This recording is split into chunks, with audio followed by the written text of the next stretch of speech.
The data came in 3 hours ago from the MeerKAT telescope array in South Africa, and what they detected shouldn't be possible. 3I Atlas, the interstellar visitor, that comet's been breaking every rule we thought we understood about comets, just produced an energy signature that has no natural explanation in our current models.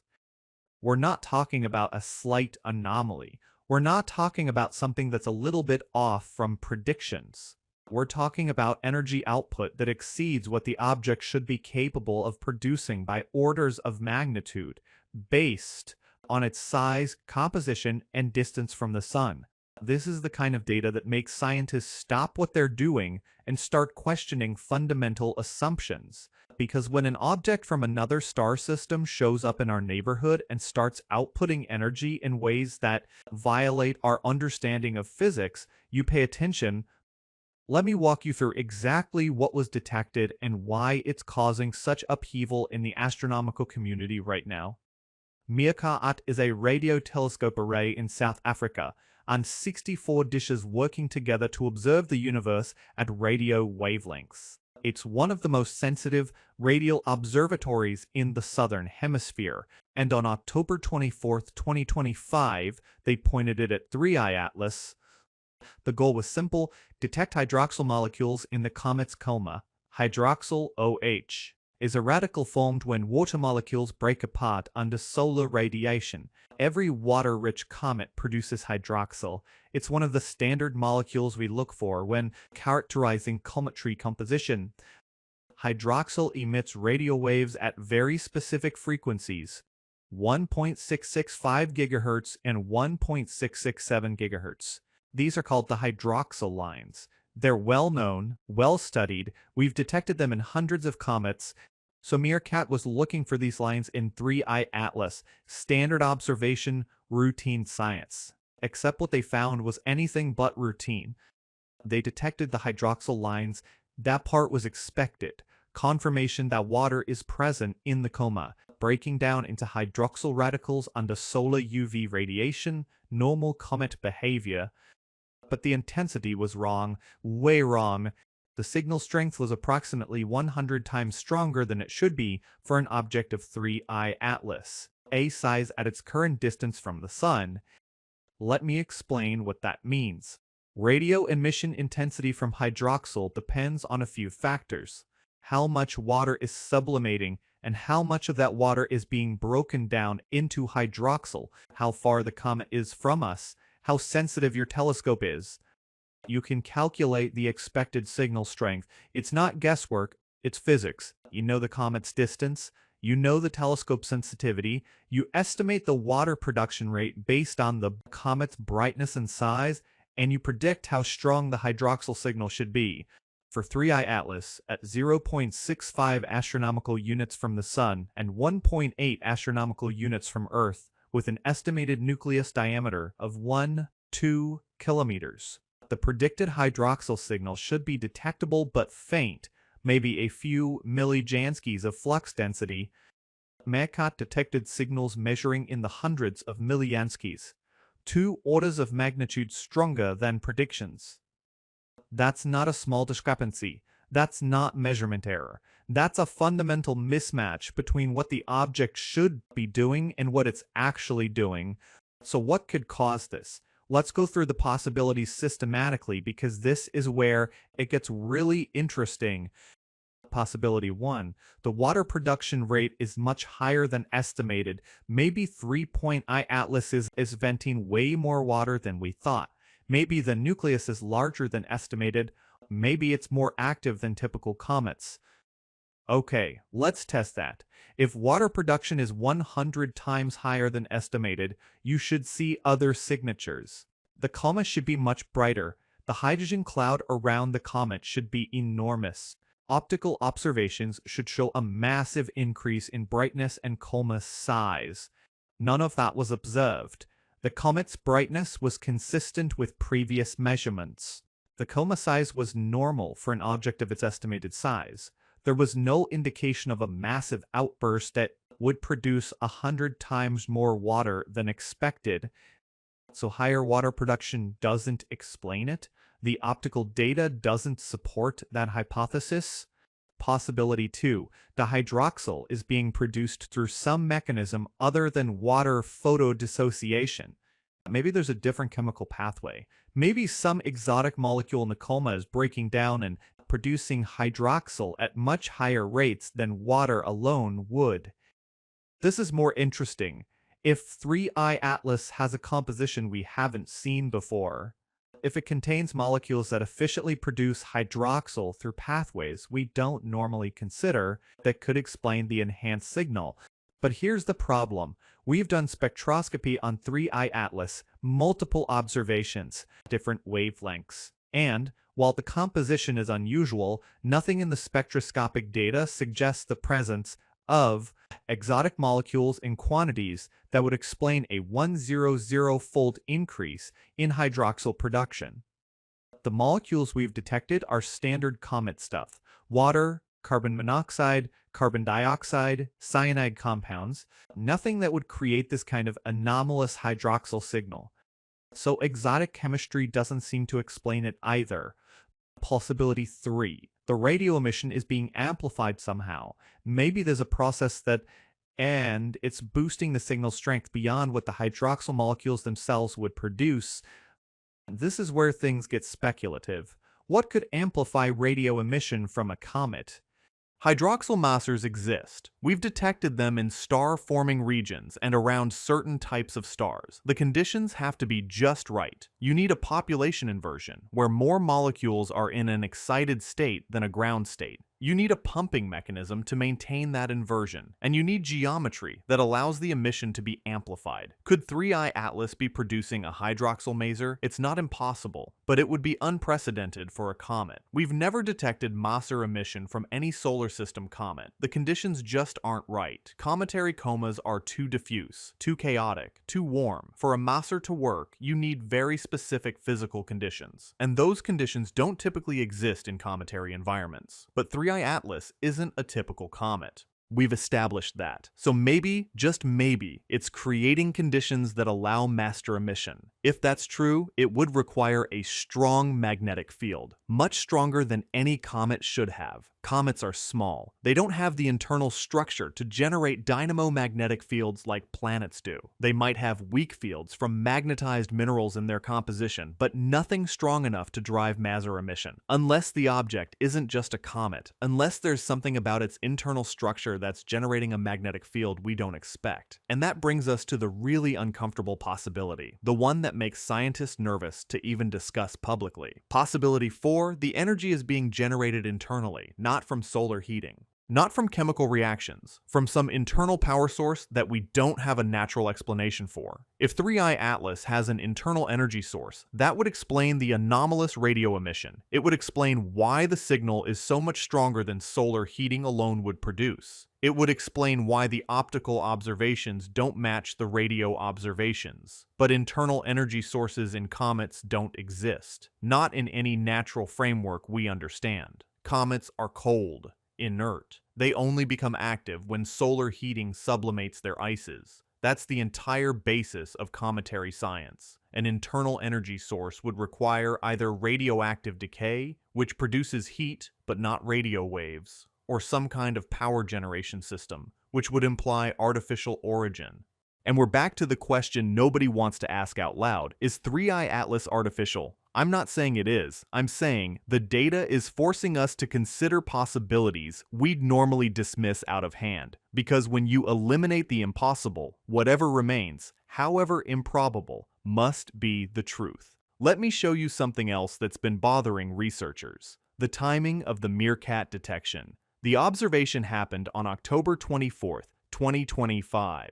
That's about 3 weeks before closest approach to Earth. The comet was at 0.65 AU from the Sun, not at perihelion, not at the point of maximum solar heating. If the hydroxyl emission were purely driven by solar heating, you'd expect it to peak at perihelion when the comet is closest to the Sun and receiving maximum energy input. That's when water sublimation should be highest. That's when hydroxyl production should be maximum. But the MeerKAT detection happened well before perihelion, and the signal strength was already anomalously high, which suggests the emission isn't purely thermally driven. Something else is powering it, something that doesn't depend on solar distance in the way we'd expect. And here's another detail that's significant. The observation was difficult. 3i Atlas was only 3.76 degrees away from the sun in the sky. That's about 7.5 solar diameters. Very close angular separation. When you're observing that close to the sun, you get massive interference. Solar radio emission is intense. It drowns out faint signals. It's like trying to hear a whisper next to a jet engine.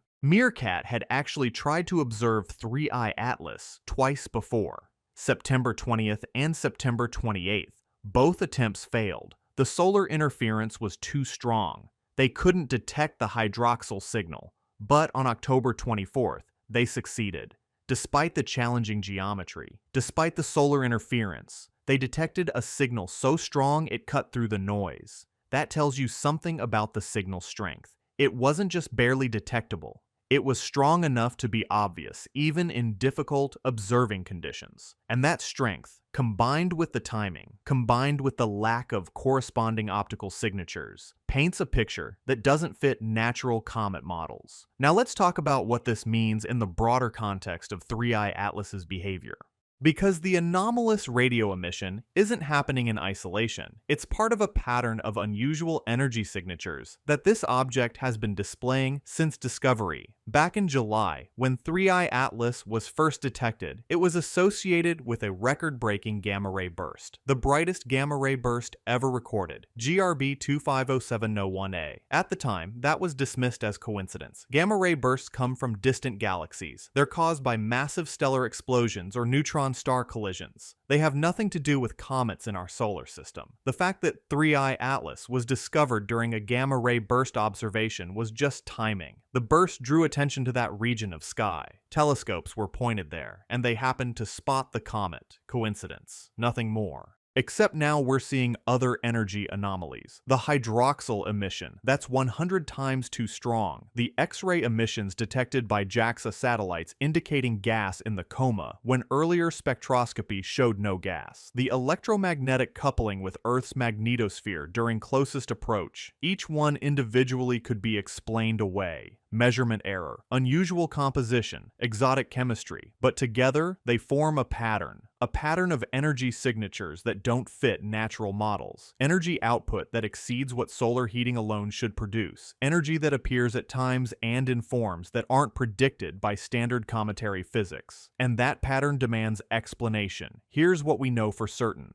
3i Atlas is outputting energy in the radio spectrum at levels that are inconsistent with its size and solar distance. This is confirmed by one of the most sensitive radio telescopes in the world. The detection is real. The energy has to be coming from somewhere. Energy doesn't appear spontaneously. It has to have a source, either solar heating, chemical reactions, or something else. Solar heating doesn't explain the magnitude. Chemical reactions don't explain the radio spectrum. So we're left with something else. And something else is where science gets uncomfortable, because something else means admitting we don't understand what's happening. It means our models are incomplete. It means this object is doing things we can't explain with current theory. That's not a failure of science. That's science working as intended. You observe something unexpected. You test your models. They don't fit. You develop new models. You test those. Eventually, you figure it out. But we're in the early stages of that process with 3i Atlas. We're still in the our models don't fit phase. We haven't reached the here's the new model that explains everything phase yet. And that's frustrating because the object is fading. It's moving away from the sun. The window for detailed observations is closing, and we still don't have comprehensive answers. The MeerKAT detection adds to the mystery rather than solving it. It's another piece of data that doesn't fit, another observation that challenges our understanding. Let me show you how the scientific community is responding to this, because the response itself is revealing. Publicly, the position from major institutions is cautious. The MeerKAT detection is acknowledged. The anomalous signal strength is noted, but it's framed as an interesting puzzle rather than a crisis for cometary planetary physics. Papers are being written proposing various explanations: enhanced water production from subsurface reservoirs, exotic ice compositions that produce more hydroxyl than expected, geometric effects that could amplify the observed signal. These are all reasonable scientific hypotheses. They're being tested, they're being modeled, and maybe one of them will work. But privately, conversations are more candid. Researchers are admitting that the data is strange, that conventional explanations are struggling, that we might be seeing something genuinely new. Some are excited. This could be a major discovery, a new class of interstellar object with properties we haven't encountered. That would be scientifically valuable.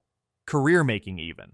Others are concerned, worried that speculation will outpace data, worried that the public will jump to conclusions about artificial origin, worried that the scientific process will be short-circuited by sensationalism, and a few are quietly asking whether we should be taking the artificial hypothesis more seriously, not as a conclusion, but as a hypothesis worth testing. Because if we dismiss it out of hand without examining the evidence, we might miss something important. That's a controversial position. Most scientists are trained to exhaust all natural explanations before considering anything exotic, and that's generally good practice. Occam's razor. The simplest explanation is usually correct, but Occam's razor assumes you're working within a known framework. When you encounter something that doesn't fit any known framework, simplicity becomes harder to define. Is it simpler to propose exotic ice chemistry we've never seen before, or to consider that the object might not be entirely natural? Both require assumptions beyond our current knowledge. The answer depends on your priors, on what you think is more likely. And that's where scientific objectivity gets challenging, because we all have biases about what's likely and what's not.